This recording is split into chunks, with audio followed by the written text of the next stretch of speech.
ভবিষ্যতে সেই সম্ভাবনা দেখা দিয়েছে, সংস্কার কমিশন গঠন করা হয়েছে এবং আপনি যে সংকটের কথা বললেন যে সংবিধানের মধ্যেই তো আসলে স্বৈরতন্ত্রের মূল বিষয়টি রয়ে গেছে।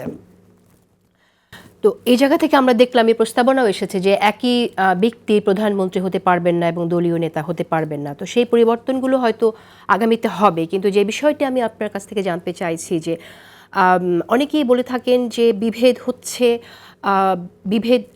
বিভেদেরও একটা সৌন্দর্য আছে, তর্কেরও একটা সৌন্দর্য আছে, কিন্তু আমরা লক্ষ্য নিয়ে যে একটা বিভেদ দেখছি এবং ম্যান্ডেট কতটুকু অন্তর্বর্তীকালীন সরকারের আছে না আছে সেটি নিয়েও যে প্রশ্ন আসছে, এর মধ্য দিয়ে আসলে কার লাভ হচ্ছে? আর ফ্যাসিস্ট পতন হয়ে গেছে বলেই সবাই বলছে সামনে এখন যার যার লক্ষ্য নিয়ে সামনে এসে দাঁড়িয়েছে। ফ্যাসিস্ট কি আসলেই সমূলে নিপাত করা গেছে? দেখুন, ফ্যাসিজম একটা রাজনৈতিক দর্শন। ঠিক এই ফ্যাসিজম তার কতগুলি সাংস্কৃতিক রাজনৈতিক অভিপ্রকাশ থাকে এবং তার কতগুলি মূল জায়গা থাকে। সেই দিক থেকে একটা সরকার পতনের সঙ্গে সঙ্গে একটা রাষ্ট্রের স্বৈরতান্ত্রিক বলি আমি, কিংবা কর্তৃত্ববাদী যে ব্যবস্থাগুলো থাকে এবং আপনার ভাষায় যে ফ্যাসিবাদী যে ব্যবস্থা থাকে, সেগুলো স্বয়ংক্রিয়ভাবে বিদরিত হয় না।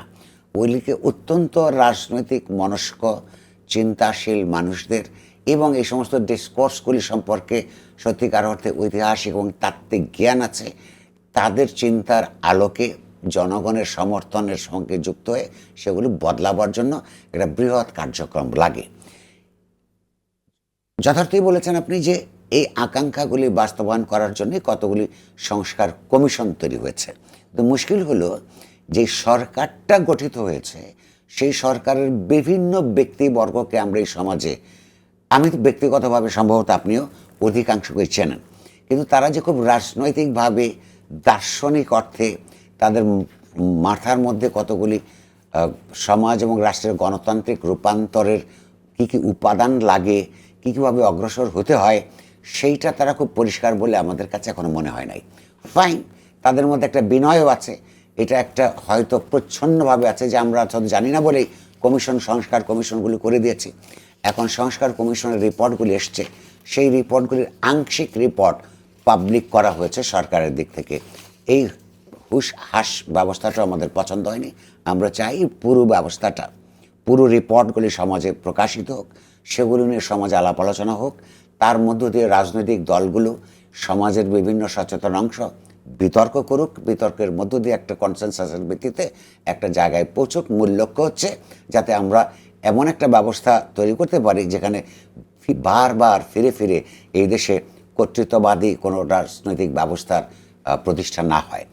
সেই ক্ষেত্রে মুশকিল যেটা দাঁড়িয়েছে, সেই আলোচনাটার চাইতে আমরা লক্ষ্য করছি যে ইতিমধ্যেই ভবিষ্যৎ নির্বাচনকে কেন্দ্র করে আপনার রাজনৈতিক দলগুলোর মধ্যে মেরুকরণ কী ঘটবে, কারা মিত্র হবে কারা শত্রু হবে, সেগুলো নিয়ে সামনে তো যাচ্ছে না সংবাদ, কিন্তু সংবাদপত্রের কর্মী হিসাবে আমরা জানি যে ভেতর ভরে কথা হচ্ছে। তার চাইতে আরও যেই বিষয়গুলো নিয়ে বেশি করে কথা বলা উচিত ছিল, যে তড়িৎ গতিতে এগুলো এগোনোর কথা ছিল, তার মধ্যে আমরা শ্লথতা দেখি।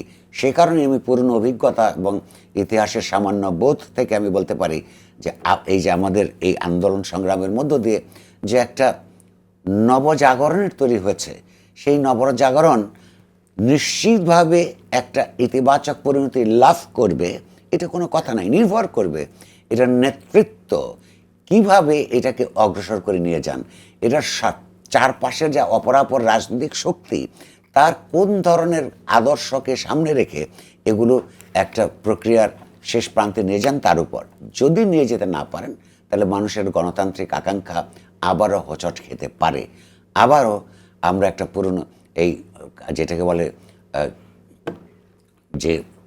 যে নবপ্রাণের একটা আকাঙ্ক্ষা তৈরি হয়েছে, লক্ষণও দেখা যাচ্ছে, সেগুলো আবার পুরাতনের পুনর্জন্মের মধ্যে আমরা ধাবিত হতে পারি। আমরা চাই যে এইরকম থোরবরি খাড়া বড়ি থরের মধ্যে এই জনগোষ্ঠী যাকে বারবার আটকে না থাকে।